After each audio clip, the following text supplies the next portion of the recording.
একটি ছোট গ্রামে থাকত এক গরিব পরিবার। তাদের ঘরের সুখ ছিল, কিন্তু টাকার অভাব লেগেই থাকত। সেদিন সন্ধ্যায় টেবিলের ওপর ছিল মাত্র একটি রুটি। হঠাৎ দরজায় কড়া নাড়ার শব্দ শোনা গেল।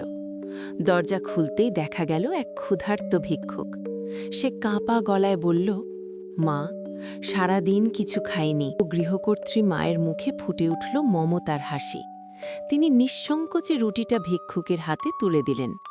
ভিক্ষুক তৃপ্তির সঙ্গে রুটি খেল। পরদিন সকালে ঘুম থেকে উঠে পরিবারটি অবাক হয়ে গেল। ঘরের ভেতর আবার একটি রুটি।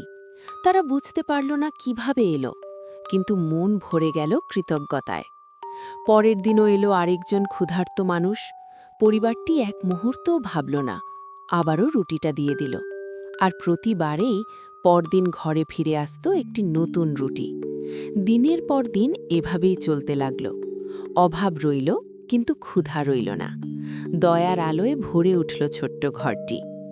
একদিন এক জ্ঞানী মানুষ এসে বললেন, এই রুটি জাদুর নয়, তোমাদের দয়া, ত্যাগ আর মানবিকতাই একে আশীর্বাদে পরিণত করেছে। যে ভাগ করে নেয় সে কখনো নিঃস্ব থাকে না। অভাবের ঘরেও ভালো মন থাকলে সেখানেই জন্ম নেয় আসল জাদু।